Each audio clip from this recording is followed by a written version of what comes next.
En Algérie, l'annonce le 9 février 2019 de la candidature à un 5e mandat d'Abdelaziz Bouteflika, âgé de 82 ans, muet et impotent, déclencha un mouvement populaire, le plus important depuis l'indépendance du pays en 1962.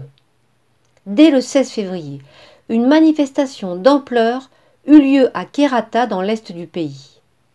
Et le vendredi 22 février, à Alger, des milliers de jeunes répondant à un appel lancé sur les réseaux sociaux bravèrent l'interdiction de manifester. Dans les semaines suivantes, le mouvement ne fit que s'amplifier. Sous la pression populaire, le 2 avril, Ahmed Gaïd Salah, le chef d'état-major de l'armée, poussait Bouteflika à démissionner. C'était trop peu et trop tard. Des millions de femmes et d'hommes de toutes générations et dans tout le pays réclamaient une Algérie libre et démocratique et une seconde indépendance. Ils exigeaient désormais le départ de tout le système. Ils estimaient que les sacrifices consentis par le peuple algérien lors de la guerre d'indépendance ont été détournés par les généraux qui ont confisqué le pouvoir. Un an plus tard, le 21 février 2020, pour le 53e vendredi consécutif, des cortèges nombreux réclamaient toujours le départ de ce système. 3 jours plus tard, le premier cas de coronavirus était relevé en Algérie. Et à la mi-mars, face à la pandémie, les manifestants décidaient de suspendre les manifestations hebdomadaires. Revenons sur les événements marquants de l'année écoulée. Après la démission de Bouteflika, le chef de l'armée, Ahmed Gaïd Salah, s'est démené pour tenter de désamorcer la contestation. Il mena à tambour battant une opération main propre qui conduisit en prison des grands patrons, des hauts fonctionnaires, une dizaine de ministres et 2 ex-premiers ministres. Si Gaïd Salah réussit ainsi à réduire les manifestations, en même temps, ses déclarations et l'arrestation des porteurs du drapeau berbère alimentèrent la colère. Les solutions politiques qu'il proposait étaient massivement rejetées, si bien que l'élection présidentielle prévue le 4 juillet dut être annulée. Par contre, celle du 12 décembre a bien eu lieu, malgré les nombreuses manifestations et les appels au boycott. Les partis dits d'opposition ne présentèrent pas de candidats, et ceux présents apparaissaient tous liés au système. L'abstention massive atteignait près de 60% dans certaines régions. Abdelmadjid Tebboune a été élu dès le premier tour, après une campagne où il affichait une volonté de dialogue vis-à-vis du Hirak, qu'il qualifiait de béni. Il promettait d'augmenter le salaire minimum et de supprimer l'impôt sur le revenu, l'IRG, pour les bas salaires. De cette façon, il a certainement dû toucher une fraction de l'électorat populaire et une partie de la population qui aspirait à une certaine stabilité. Élu par une petite fraction de l'électorat et fragilisé par la mort de Gaïd Salah, un de ses principaux soutiens au sein de l'armée, Tebboune a compensé son manque de légitimité en multipliant les annonces sur la moralisation de la vie publique.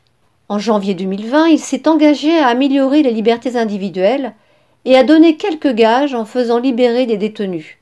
Mais d'autres sont restés en prison. Et la police a procédé régulièrement à de nouvelles arrestations. La loi de finances et le programme d'austérité annoncé en janvier 2020 ont eu raison des quelques espoirs que son élection avait suscités dans une fraction de l'électorat. La pandémie est survenue alors que l'économie du pays était déjà exsangue, victime de la chute des cours pétroliers depuis 2014. Le secteur du montage automobile, que le pouvoir avait activement soutenu, était au ralenti à cause de l'arrêt des importations des kits de montage, mais aussi à cause de l'arrestation de grands patrons du secteur. L'État n'ayant plus les moyens de financer les grands chantiers, 60% des entreprises du BTP ont fait faillite en 2019. De nombreux maçons, couvreurs et architectes se sont retrouvés au chômage. Cet hiver, les faillites ont été nombreuses également dans le secteur du commerce et de la distribution. 3200 entreprises ont dû fermer et des centaines de milliers de salariés ont été licenciés. En marge des manifestations du Hirak, à partir de l'automne 2019, une contestation sociale perlée s'est exprimée. Des protestations locales se sont organisées pour l'accès au logement, pour réclamer le raccordement au gaz ou encore l'entretien de routes défoncées. Les travailleurs en contrat aidé, sous-payés et précaires ont fait grève pour exiger l'embauche qu'on leur avait promise. Des grèves ont eu lieu aussi pour exiger le paiement d'un salaire non versé depuis des mois. Partie de la base, la grève nationale des enseignants du primaire a été arrêtée par la pandémie. Durant 5 mois, ils ont réclamé des augmentations de salaire et dénoncé leurs conditions de travail dans des écoles surchargées et sous-équipées. Si elle a eu un écho favorable dans la population, le gouvernement, lui, est resté sourd à leurs revendications, n'hésitant pas à les réprimer. Le confinement et le couvre-feu mis en place depuis le 23 mars ont aggravé la crise sociale et ont mis au premier plan l'état d'abandon des hôpitaux publics.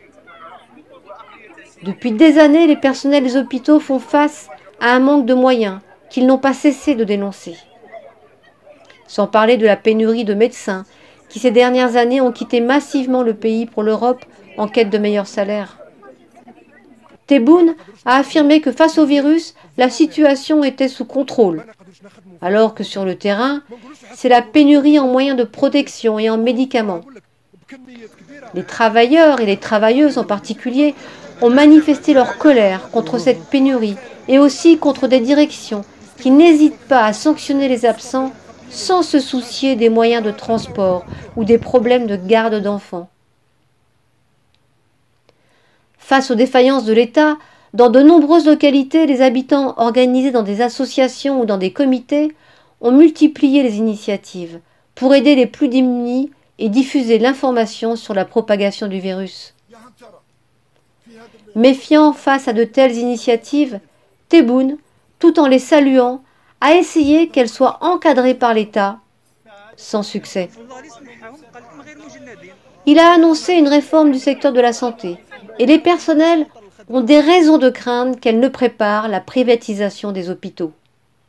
Si les conséquences de la pandémie, en nombre de cas et de morts, sont pour l'instant heureusement limitées en Algérie, celles provoquées sur l'économie sont déjà désastreuses. Le confinement a conduit à l'arrêt partiel ou total d'une partie de l'activité économique. Le gouvernement a ordonné la mise en congé exceptionnel rémunéré de la moitié des salariés des secteurs publics et privés.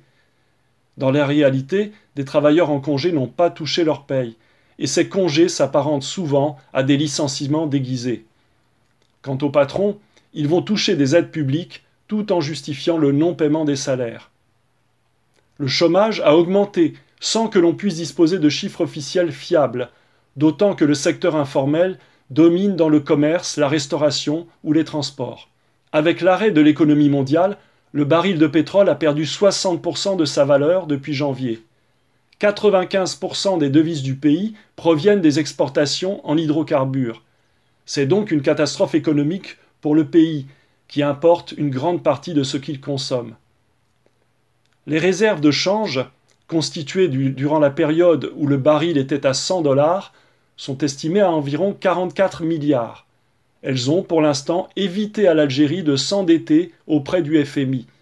Mais le recul des recettes pétrolières, de 37 à 20 milliards de dollars, a contraint Tebboune à prendre des mesures drastiques.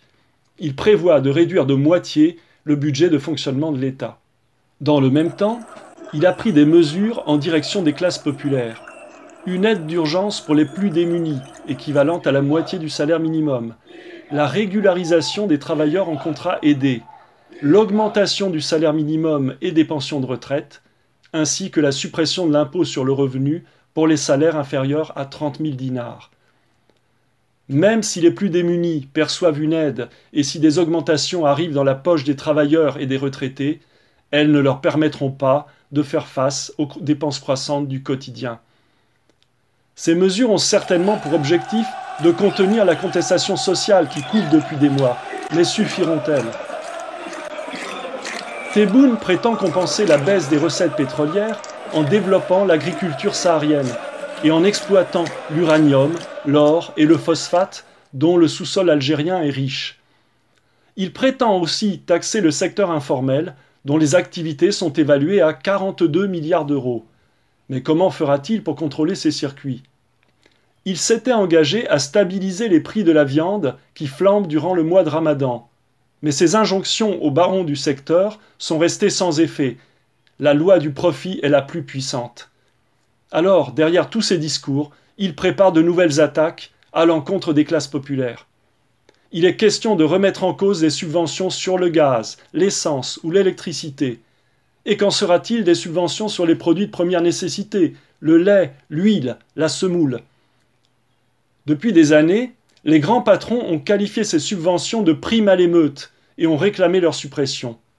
Mais durant l'année écoulée, ils ont dû ravaler leur morgue et leur mépris envers les classes populaires qu'ils traitaient de fainéants et d'assistés. Dans toutes les villes du pays, un des slogans les plus repris et qui leur était aussi adressé a été « Vous avez pillé le pays, bande de voleurs ». De toutes les forces politiques présentes dans le mouvement, des démocrates, du pacte de l'alternative démocratique à ceux de la dynamique de la société civile, et aux islamistes de toutes obédiences, aucune n'a réussi à s'imposer à sa tête. Les islamistes, pour l'instant, ne sont pas apparus comme une perspective crédible à l'ensemble de la population, malgré leur activisme. Bien que ces forces se fassent concurrence, elles sont prêtes à servir fidèlement les intérêts de la bourgeoisie algérienne. Et dans le mouvement, elles ont ignoré les intérêts de la jeunesse et des classes populaires. Si le mouvement n'a pas obtenu de réponse aux espoirs et aux aspirations des classes populaires, il a mis un terme à la peur et à la résignation. La persistance des marches hebdomadaires a permis aux manifestants de défendre leur droit de s'exprimer dans l'espace public. Avec la pandémie, les manifestations sont suspendues, mais le pouvoir, lui, poursuit les arrestations, la censure et les intimidations. Dans le même temps, Tebboune tente d'obtenir l'adhésion des classes populaires par ses mesures concernant le pouvoir d'achat. Mais pour répondre aux exigences des classes dominantes algériennes et du FMI, Tebboune n'aura pas d'autre choix que de mener une politique d'austérité drastique, qu'il aura bien du mal à imposer après l'immense remous social qui a secoué le pays. Pour les classes exploitées, le combat pour une vie digne et libre est sans fin. Sans fin tant que perdurera la domination des classes dominantes algériennes et derrière elles du système capitaliste mondial. Seule la classe ouvrière peut, en se portant à la tête des classes populaires et en combattant pour ses intérêts propres, abattre ce système de domination. Tout en se joignant aux foules mobilisées dans le Hirak, elle n'est pas vraiment apparue jusqu'à présent en tant que classe solidaire, consciente de ses intérêts collectifs et porteuse d'objectifs révolutionnaires. La période qui s'ouvre, avec l'aggravation prévisible de la situation économique, la placera de plus en plus face à cette nécessité. Et elle est la seule classe qui puisse tracer une perspective de renversement du capitalisme, seule façon de répondre aux espoirs d'émancipation exprimés depuis un an par les classes populaires algériennes.